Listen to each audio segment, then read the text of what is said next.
on average, just in the United States, about 220 people die every single day from an opiate overdose. By the time we finish this show, 8 to 10 people are going to die from an opiate overdose. If we get even one person, one viewer with this program that we might be able to help with some of the information that's shared on here, then it's all worth it.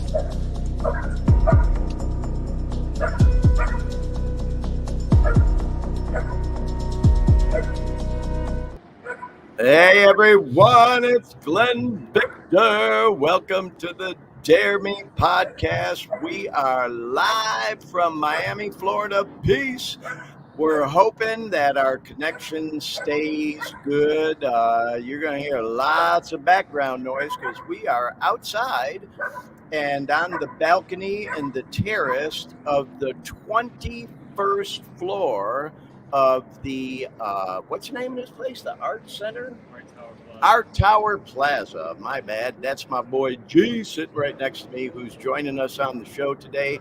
He will be coming on any second, and that boy Shivang is here too. I'm lifting this up to show you a little better view. There we go. Of downtown. I may end up having to hold this thing for a while because I really wanted to bring y'all a little bit of a view of where we're coming from. So anyways, there's G. Come on, G. Get in the shot, bro, and say hi to everybody. There he is.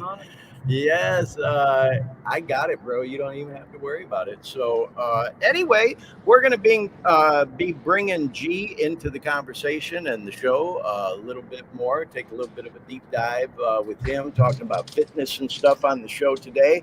And we also got that boy Shivang who's with us as well. So we also want to say welcome to Dean Baker, who is in Orlando, Florida. And there's Dean and there's Shivang. Welcome to the show, both of you guys. Thank you for having me, man. Appreciate it. Yeah, well, hey, Dean is in Orlando, Florida at the Post Effects Digital Studios, and Shivang is literally sitting right next to me. But this camera is, is kind of tight to get 3 people in the shot. So me and Glenn are sitting right next to each other, and Shivang is on his camera on his phone, literally right next to us. So you can see a little bit of Miami in the background with him too. So yeah, man, this ain't going to be a real long show today. We'll probably go about a half hour or so. We're going to talk a little bit about fitness today, since we got Glenn with us here on the program today, my son and my fitness coach. He doesn't like it when I call him fitness coach or fitness expert. Last time you were on the show, Glenn, we agreed that we would refer to you as a fitness enthusiast, right? So, and we actually did a little mini workout today over at Muscle Beach on South Beach. I was over there with Glenn and Shivang. And so we're going to talk with Glenn a little bit about fitness. He was out at the UFC fight in Salt Lake City that Dustin Poirier was in with Justin Gaethje a couple weeks ago. We even have a short little video clip from that, some pictures, and then we'll talk with G about his experience out there. We're going to get his take on the Jake Paul-Nate Diaz fight from last week and just talk about fitness a little bit. And then Shivang and I literally just got back from Bonita Springs, Florida, late last night, where we spent a couple of days at the South Florida Regional Convention of Narcotics Anonymous. It was the 27th annual one. And we went and attended that thing, and man, did we have a blast. So we got a couple of fun videos we're going to show there from there. They do a clean time countdown at all these recovery conventions, whether it's NAAA, fucking A, whatever, A, as I often say on this show.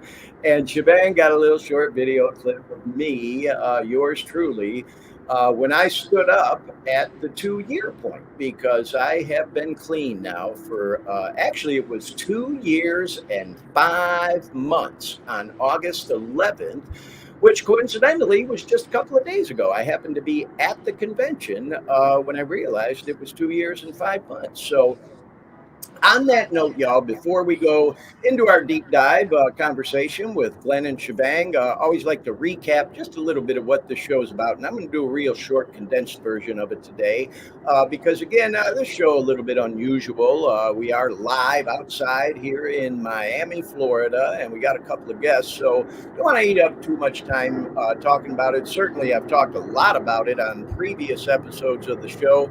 By the way, this is episode 22 of the Dare Me podcast. Blows my mind. I can't believe it's been that long and that we've done that many shows. So you can hear much more about my story and in depth if you go back and watch previous episodes of the show, which are on the Dare Me Facebook page, certainly the Dare Me YouTube channel, which is my favorite one. I always try to direct people to the Dare Me podcast YouTube channel where you'll see all the previous episodes listed. We post them there after we go live, and people can go watch or listen to the recorded versions anytime they want.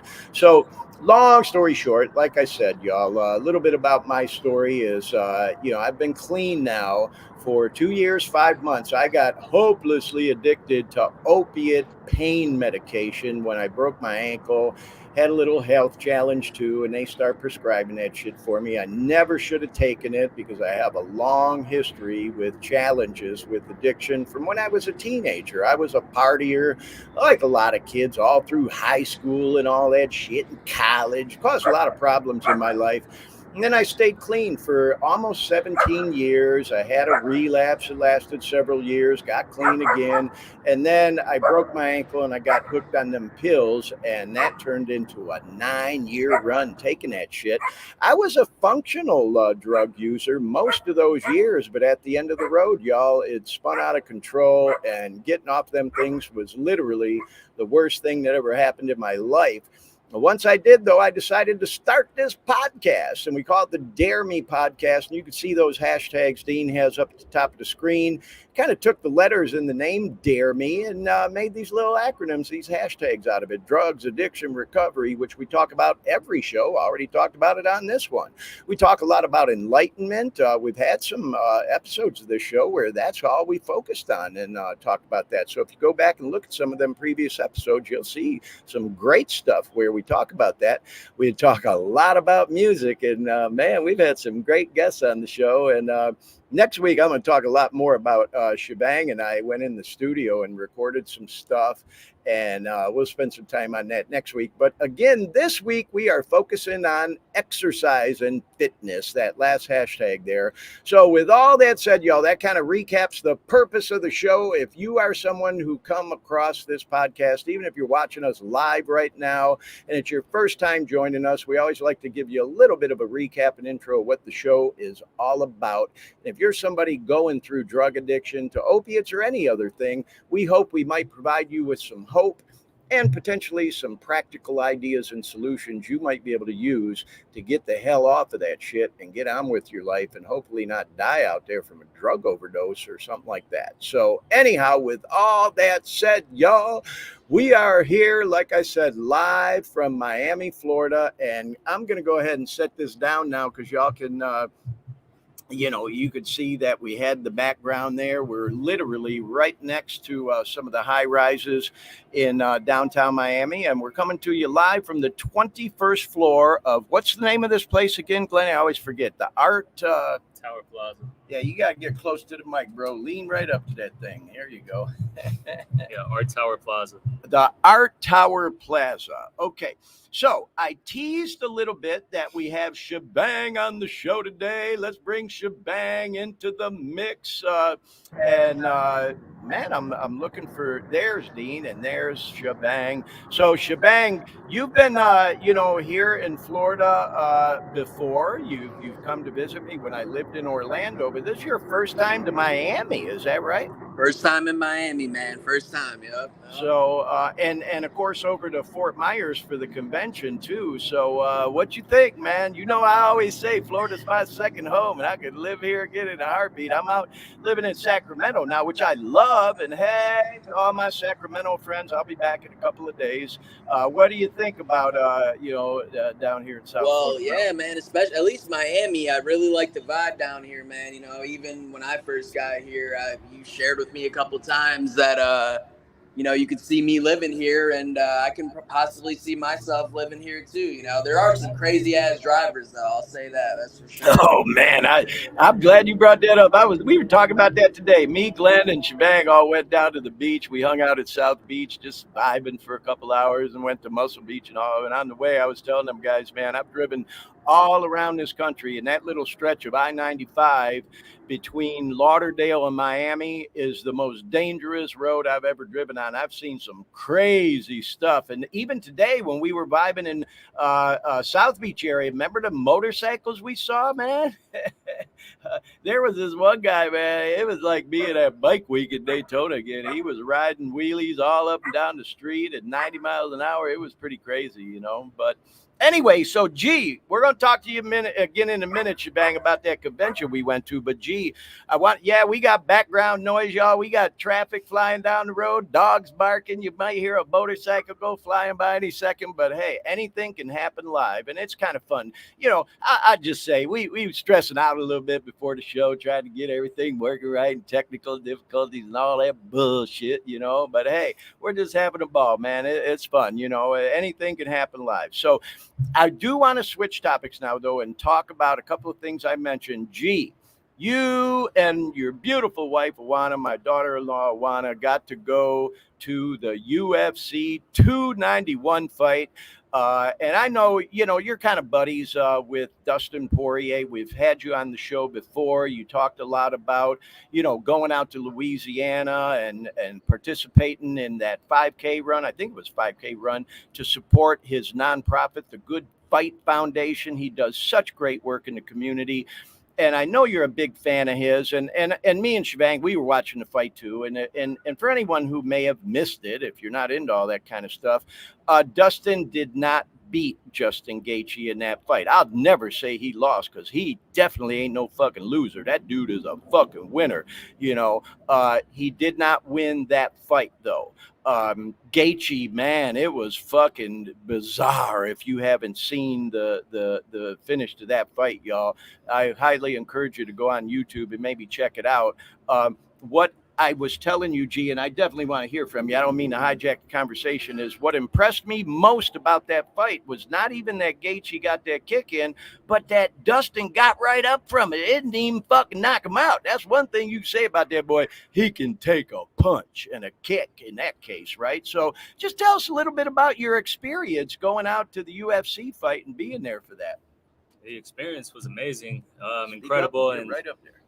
Yeah. I'm just saying. No, the experience was incredible. Dustin Poirier, obviously, he's a warrior. He's incredible. My favorite fighter. He's one of my biggest inspirations.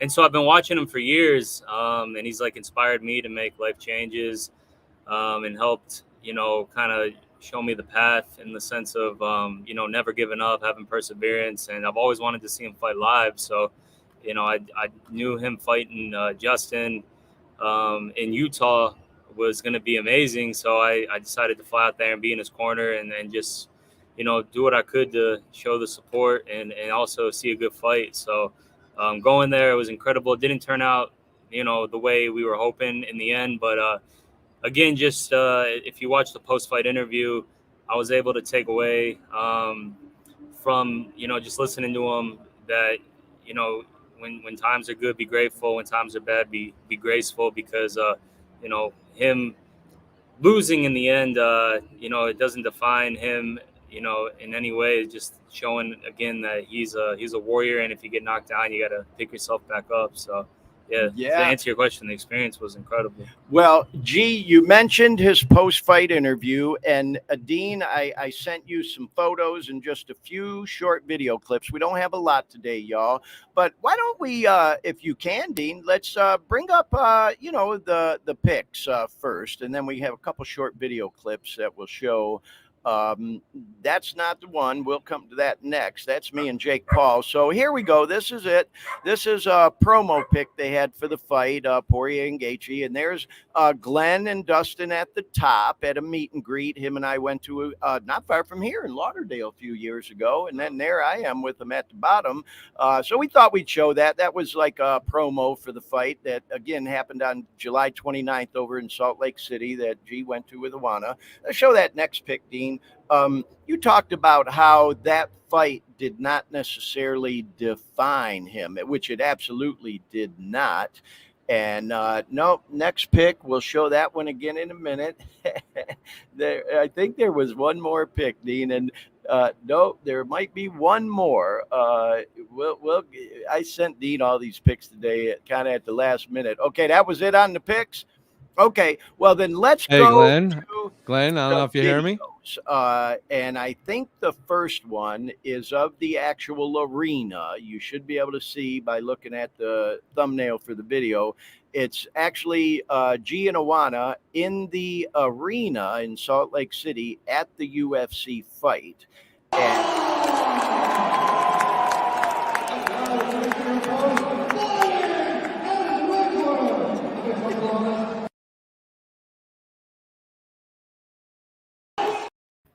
Yeah, the atmosphere was amazing. You could feel the energy in the crowd. And, you know, if anyone's familiar with Dustin, he always leaves it all on the line and fights. You know, he goes in there to hurt you. He goes in there to make a statement. And so the energy was live. It just, you know, unfortunately didn't turn out the way, you know, we were hoping. But it was great to just be there and have the energy and have that experience to see, you know, him in the octagon for the first time. So okay, well, Dean, we have another video clip, and I tried to edit it, but it just didn't work out the way I was hoping. So I think the thumbnail is going to be like the screen of my phone. But after that goes away, you'll see you mentioned the post-fight interview, G, and we have a video clip of Dustin talking a little bit about, it's kind of funny, actually. He's got a great sense of humor, and he talks a little bit about what might be next for him. So if we could show that video clip, Dean, let's try to It's the theater of the unknown out there. It's heartbreaking, but I keep coming back like Pookie. You know, it keeps calling me. I can't stop. So we'll see what happens, man. I might need another hit. I don't know. You know, I'm just taking it one day at a time, 1 minute at a time right now. But I'm happy. My life is good. Okay, yeah, I love it. You know, like I said, he's got a sense of humor because people always ask after the fights like that, well, what are you going to do next? Who you want to fight now and all that? And I don't think that's the end of the road for Dustin Poirier. I really don't, man. He's a badass, you know, and I just thought it was kind of funny. He said, you know, he's like Pookie. He just needs another hit, you know, keep coming back. So like I said, Glenn, for me, God bless Justin Gaethje. If anybody was going to win the fight, you know, other than Dustin, I actually kind of like Justin Gaethje. I've always thought he was kind of classy guy, you know. I used to be a fan of Conor. I'm really not anymore, you know. He just became too cocky for me, you know. In his earlier career, he was a real inspirational guy. And I ain't going to try to go down that rabbit hole, talk shit about Conor McGregor, but I'm just not a big Conor fan anymore. I think he'll be coming back eventually, you know. And I know you, G, used to be a Conor fan too. And I don't mean to say you're not anymore, but I know that last fight he had with Dustin was kind of fucked up. Some of the shit he said, you know. And so what I'm saying is, you know, if Dustin wasn't going to win a fight like that, I'm kind of glad it was to a guy like Justin Gaethje. But I do think that there's going to be a trilogy, because for those of us that follow this stuff, Dustin beat Justin Gaethje the first time he fought him, and now Justin won this one. So I think they're going to have a rubber match. And G, I'm just curious what your thoughts are on that. You think they'll have one? Well, the first fight they fought, it was real special to me because it was a time where, you know, I was looking to make some changes in my life, and Dustin had a long road to get to a title shot. And when he fought Justin the first time, he made a bold statement at the end of the fight when he beat him and said that he was close to the mountaintop and he's been knocked down over and over in 2 different weight classes, and he wasn't going to stand and ask for something he didn't earn. And he basically was telling the UFC, hey, I've been knocked down, and and I'm coming back. I just beat Justin in his hometown. I earned this title shot, and he said he showed a lot of mental fortitude, and that really stuck out to me at the time, and I drew a lot of inspiration from that. And then so it was real special to just be able to full circle to come and watch him fight the second time. So it was unfortunate he lost, because this would have kind of honestly put him in a title spot contention for next run at the world title, which is like the biggest accomplishment in the UFC. So since he fell short a bit, I think he has to answer a lot of questions, look himself in the mirror, and figure out what's going to be next. But I think in his heart of hearts, he's a fighter at heart. He's got a lot of, like he said, tread left on the tires. So I think he's going to take this, and we call him Mr. Bounce Back. Yeah. Because he's never lost 2 fights in a row. So I think it's just onwards the only direction. So just moving forward and just taking it one fight at a time, and eventually, he'll know what the next right move is. Okay, but you answered that question to me like a politician. I love you to death, but you danced all around it, and I get it. I agree with everything you just said. I'm just going to ask you again, a yes or no answer. Do you think that there's going to be a trilogy, a rubber match, third fight between Dustin Poirier and Justin Gaethje? What do you think? Of course, and I'm hoping it's for the world title. Yeah. I hope Justin fights for the title. Dustin does another fight to win, and if Justin wins the title, they do the trilogy for the world title. Yes, what exactly. A story. Oh, I know, it'd be great, and I really don't think Dustin's done. So, Shivang, I see you over there kind of biting at the bit, wanting to chime in this conversation. We're going to talk about that Jake Paul-Nate Diaz fight in a minute. What do you think about, because you and I watched that Dustin fight together, so what's your thoughts on it? You think there's going to be a trilogy? Trilogy, baby. Round three. Three, I think it's going to happen.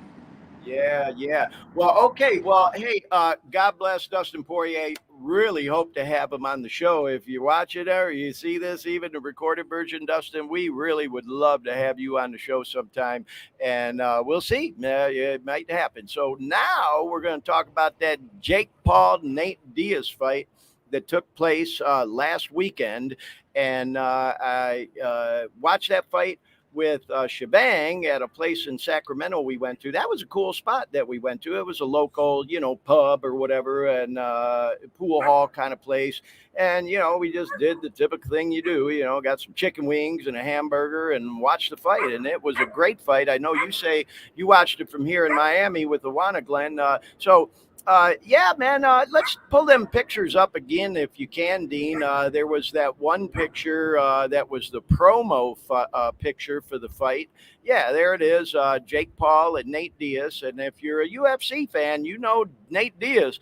He's a beast, man. He's been around for years, and even though he lost his share of fights in the UFC, he can damn sure take a punch, man, and he is a badass. And, of course, Jake Paul, he's really taking a lot of shit in the media because everybody say, oh, he's not a real fighter. He's a guy, poser, wannabe YouTube guy that wanted to become a fighter. And if you would, Dean, show that picture of me with Jake Paul again, if you would. I got to meet the guy. I just want to show this picture again. I was at a conference last December, actually in Orlando, and he happened to be there. I wasn't for the conference that he was there for. He was there for some boxing thing that was going on, this big promotion. I bumped into him in the hall, and I just asked him if I could have a picture. I didn't really get to have a conversation with him or get to know him or anything, but he was nice to me. And he said, yeah, bro, let's do it. And we took a picture. And as I've shared on the show before, and I even posted something on social media, the one thing that struck me about Jake Paul is that motherfucker is a badass. He is all muscle. So I posted that, if you think Jake Paul is a poser and a joke and a pushover and he ain't a real fighter, with all respect, y'all, you are badly mistaken. He takes this shit serious and he is in shape. Now, that being said, I've always been a huge Nate Diaz fan. Love the guy. He's a beast. And I love that he takes a punch and keeps on coming, because that's been the story of my fucking life. Always, like he said, G, with Dustin, the comeback kid, I've been knocked down 7 times, but got up motherfucking 8. And, so I love Nate Diaz. And I just kind of felt like I didn't really have a dog in the race in that fight. But I damn sure didn't count Jake Paul out. And I thought they put on a pretty good fight, 10 rounds, and he won by decision. Nate Diaz didn't dispute it at the end. I thought they both came out afterwards talking, pretty good about each other. And Nate Diaz gave him props. He said, oh, yeah, he's a fucking real one, man, So anyway, that's my take on the fight. Couldn't resist talking to you about it, G, because I know you're a fan as well. And I'm just curious if you would share with us your thoughts on what you thought about that fight. I thought it went the way that, in my heart, Nate Diaz being a Warrior, UFC legend, boxing's like the sweet science. It's a whole other ball game. Even though Nate Diaz was training with the best boxers in the UFC, it's just, in my opinion, it's different. And Jake Paul being like 3 or 4 weight classes above him, being the bigger guy, has enough money to put the best people around him for a training camp. I knew it wasn't going to be a walk in the park for Nate Diaz. I was pulling for the vet, the UFC vet, and I'm a big fan of Nate Diaz. So I was pulling for Nate, but I knew it was going to be a tough fight. And then, Jake, I mean, how can you not respect, stepping in the ring with Nate Diaz, or just in general stepping in the ring. So respect. I just, I don't know. I'm more of a fan of just boxers fighting the boxers, UFC, MMA, sticking to MMA, and more focused on the fighters, the actual fight game opposed to these like crossover events. I mean, it was entertaining, but it went the way I thought it was going to go, where Nate was kind of in his face, taking some hits, but still, but brought the fight to him, closed the distance, and Jake can crack, and he was taking some hits, but in the end, Jake pulled the W, but I feel like Nate, in the end, he put a little guillotine choke on him just to show that if it was a real fight, it would be game over. So I thought that was funny. Yeah. But it went the way I thought. So right on. Well, Shivang, you and I watched the fight together too, and I know you was more definitely pulling for Nate Diaz. There were a couple times during the fight at the bar. That whole bar was Nate Diaz because he's fought out of Stockton, which is right down. You can pull that down, Dean. Thanks, man. Yeah, which is right down the road from Sacramento, where we watched the fight. And there were a couple times that you just couldn't resist, and you shouted out, "Beat his ass, Nate! Beat his ass!" So I'm just curious, Shivang. I kind of know where you're at with it, but share with our viewers and listeners what your take on the fight was. Like kind of G was saying, man. I definitely respect Jake Paul in terms of what he's doing and marketing and the hustle and putting a show on. I just don't respect him as a fighter. You know what I'm saying? Like it's kind of like the LeBron thing, man. LeBron is one of the best basketball players on the planet. I just grew up hating on LeBron. It's not like I actually hate him or have any ill intention. I want him to do good, but I grew up as a Kobe fan. If you grew up as a Kobe fan, then you're fucking hating LeBron because he comes in the greatest basketball player conversation. So, man, I don't know. Kind of like Nate Diaz said after the fight, man, like that was just some exhibition shit. If it got in the octagon, my personal opinion is that shit would go way different if it got in the octagon, And you know what? I appreciate your take on it, Shivang, and that may happen because apparently Jake Paul's egging Nate Diaz on to join him in the octagon and go that way. And I don't know, man. It could happen. Obviously, y'all, there's a lot of hype involved and marketing. And, I even had some guys post some comments in the pic I posted on social media saying they thought the thing was fixed. Now, I'm just curious. I'll ask both of y'all that question. Personally, I don't think it was fixed. I think it was a legit fight. It would be hard to have the fix on for a fight that went 10 full rounds. And if you remember, Shivang, that fight right before that with the two girls, they were badasses and they were going at it. And we both said, damn, man, it's going to take a lot for these boys to live up to that because that was a hell of a fight. And I think they did. They went at it. They weren't dancing around each other that whole fight, kind of like the whole Conor Mayweather bullshit. This was a legit fight, in my opinion. What do you think, G? You think it was staged or you think it was a legit fight? No, it was legit. Yeah, it was legit. Nate wouldn't sell his integrity for a paycheck. Yeah. In my opinion. Yeah, I agree. You think the same, Shivang? What's your thoughts? I don't know, man. I don't know. Because, in terms of the whole conspiracy of being fixed, I did hear some valid points that if Jake lost this, I'm pretty sure that would be over for his career. 2 losses in a row. It's kind of hard to bring a lot of money in.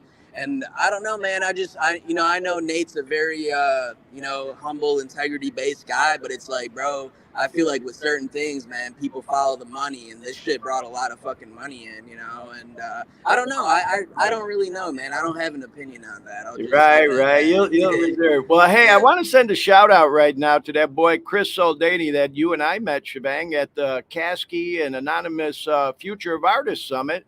And I got to tell you, Chris, I can't see the chat right now. My boy Dean, the producer of the show back in Orlando, is monitoring it, and he just posted your comment, man. And I really appreciate that, bro, and love what you're doing with the music, man, and love to have you maybe as a guest on the show. Since Chris chimed in, I just got to say, bro, that me and Shivang produced a cover of a song I did this past week. I covered Kasky's Learning to Breathe, and I sent it to Anonymous. Him and I message back and forth pretty regularly. I'd have sent it right to Kasky, but he gets bombarded with shit. He probably never even see it. And so, Anonymous, his name's Marley. He goes by Anonymous, his stage name. Such a cool guy. And him and I have developed this kind of friendship since the summit. And even before that, we talked a lot on the phone. So anyway, I sent it to him. And he said, wow, man, sounds really good. I just sent it to Kasky. So, Shivang, thank you for helping me produce that song, man. That song means so much to me. The lyrics hit so hard. And when I think about what was going on in my life at the time that song dropped, man, it's like, God, I used to listen to that song over and over and over and over and all the time. And I just had like this dream about covering it. And I thought it came out pretty fucking good. Yeah, man. If you haven't listened to it, man, I even told Glenn that I think it was, and I'm not saying it because I produced it. I produced some of his other stuff too, and I told him that I think this is one of the best covers he did. Well, I appreciate that. He did the hard work, man. So. Yeah, well, we both did, and I appreciate that, and I'll put it out there soon, y'all. And hey, speaking of Kasky, we really hope to have him and Anonymous on the show. Down the road. Kasky said he'd do the podcast with us, and I just been trying to fine tune and tweak it and get it just right. But we'll get him on eventually. I really do think so. I know he's out on the road right now doing some great shows. I saw he was doing a post with Yellow Wolf G out in Sturgis. And, speaking of him, my boy G, he's the one that turned me on to Kasky when he was younger. You went to the same school as him for a year over in Central Florida. God damn, what was the name of that screen? Indian Trails in Winter Springs. Yeah. And then G took me to a Kasky show at this club downtown in Orlando. I think it was called Firestone. And I've been riding with him ever since. And then you turned me on to Yellow Wolf, and we went to see Yellow Wolf together. Remember that? We went and saw Yellow Wolf before. Oh, shit. We went and saw Yellow Wolf before Kasky back in 2012. Yeah, so we've been riding with them guys for a long time. Full circle. It was crazy because when Eminem was looking to sign new artists, Yellow Wolf came out with a song called Pop the Trunk. Yeah. And it was different. It was like this country rap kind of like, style. And I was like, man, I know that's like so different. It's a different sound. And so I was like, I bet Eminem signs this guy just because he was making a lot of name for himself in the streets, like in the underground. And then Eminem signed him, and then going to school with Kasky, and then seeing his rise with Birdman and like kind of making a name for himself. I always thought him and Yellow Wolf were like similar personalities. I was like, it'd be cool if they connected, and they did. And they did. I'm like, damn, I was calling some like predictions. Oh, you got an ear for music. Album together is pretty. It's crazy. You definitely got an ear for it. Another one that you turned me on to, and there's no joke, y'all. That boy, The Weeknd. G was bumping The Weeknd before anybody even fucking knew who it was. And he keeps telling, Dad, you got to listen to this guy, man. You got to check this guy out. I'm telling you, he's going to fucking go to the top. And he did. And The Weeknd, he came out with mixtapes on YouTube, and he didn't even show his face. It was just his voice and his songs. It was just a few mixtapes that got put together. That's why his first album was called Trilogy.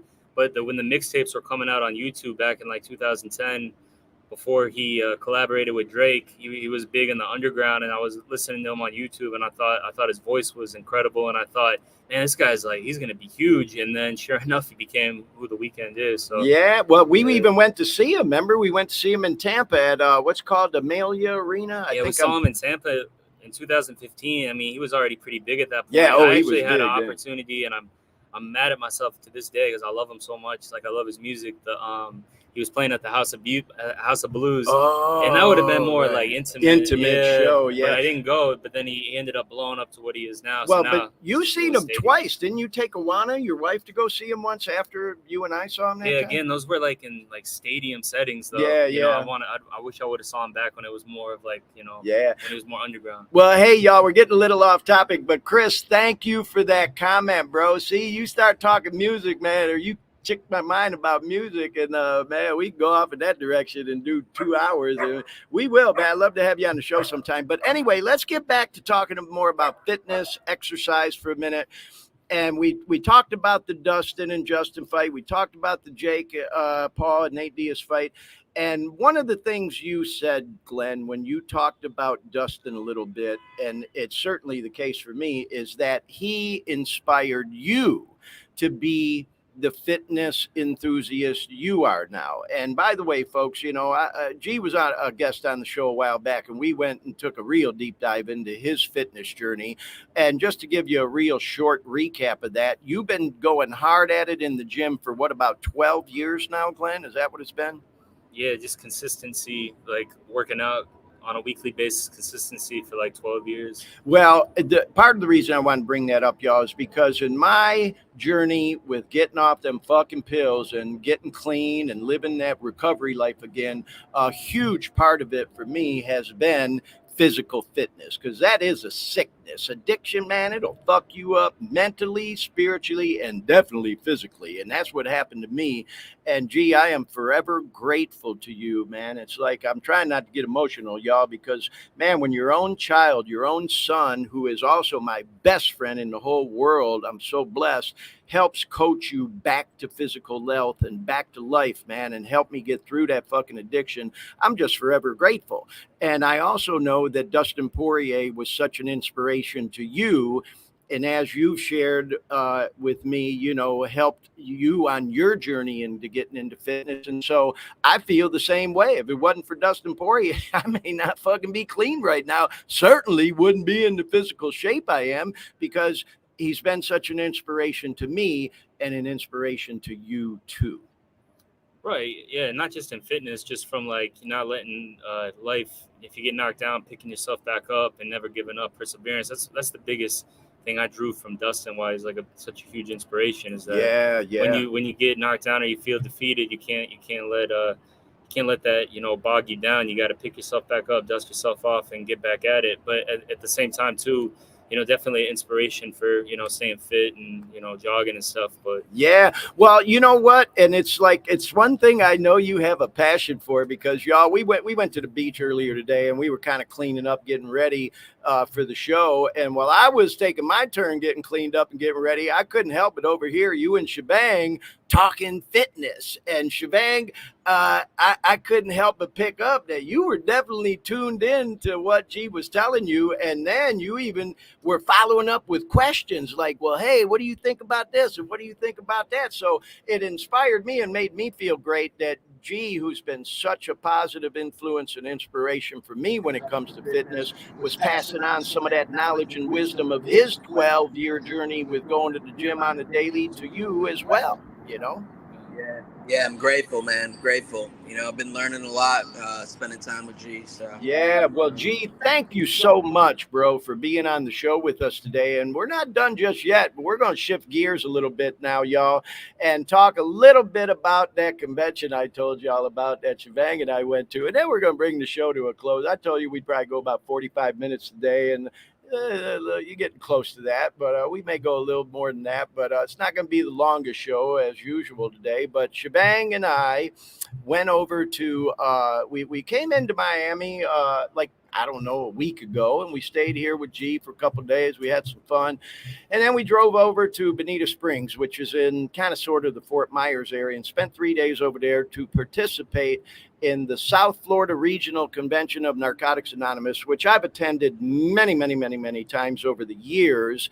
Definitely missed a few years there while I was on that relapse, hooked on them opiate pain medication pills and shit. And, I've gone, this was my third year in a row now that I've been clean again.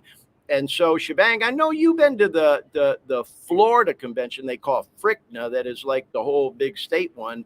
And now you've been to the South Florida one too. I happen to like the South Florida one. I love them both, but this is definitely one of my favorite NA conventions, and I've been to them all over the country. What were your thoughts on it, man? Share with us a little bit about your experience being there and what you thought about the convention. Yeah, so I enjoyed it a lot, man. When we were talking, we kind of talked about how it was very diverse. There was a wide range of speakers from different ethnicities and different sexual orientations and different places in the world, and I really liked how it just kind of brought everybody together, and there was a different message from everybody, you know. So yeah. Well, hey, I gotta interject. Okay, good. I was just gonna say we wanted to bring you into the camera shot, so there you go. Well, Shivang, I couldn't agree with you more. We talked about that a little bit earlier. That there was, as I talk about on the show all the time when we start talking about NAAA 12-step programs, that they're very eclectic, and that certainly was the case at this convention. You had black, white, Latino, gay, straight, guys, women, young people, middle-aged people, older people, old timers, newcomers. It was just such a cool vibe there. And so one of the things that goes on at NA conventions, AA conventions, recovery conventions in general, y'all, is on like the big Saturday night, ta-da, they have a banquet, and we went to the banquet and got to reunite with a lot of friends from, the recovery community we sat with and all that kind of stuff. And then they do a roll call where they call out the states around the country, and anybody that's there jumps up and says, hey. And it was the first time I ever got to stand up at an NA convention and represent California, because I live out in Sacramento now, and that was kind of cool. And then, of course, they do what's called a clean time countdown. And as I mentioned earlier in the show, y'all, I have 2 years and 5 months clean again. And so I got to stand up and represent all my fellow 2-year people when they got to 2 years. And Shivang got a short video clip of it that's fucking hilarious to me. It's only, about 10 seconds long.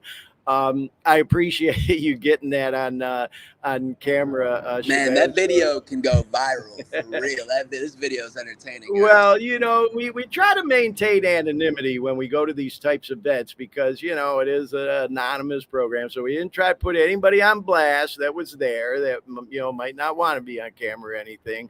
And anybody that was around us was all fine with it. I got a bunch of pictures. We took pictures, and I do extend a courtesy when I take pictures at a convention and I ask people if we can get a picture together, if they mind if I put it on social media.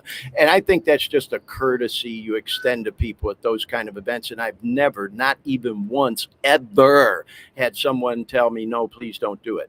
But point is, we didn't take liberties. So, so with all that said, Shivang, you were telling me, actually, I told him, I said, bro, don't post that on social media. And you fucking did anyways on your story. And as we were driving home last night, you were like, damn, bro, I've had more people, comment or like on that story than any other one I've posted and shit. So that made me feel good, man, Yeah, it's an entertaining video, man. Okay, well then, with all that said, let's hope Dean can pull it up. Like I said, don't blink, y'all, because it's quick. It's 10 seconds. But this is me right before they called 2 years clean at the Clean Time Countdown at the South Florida NA Convention.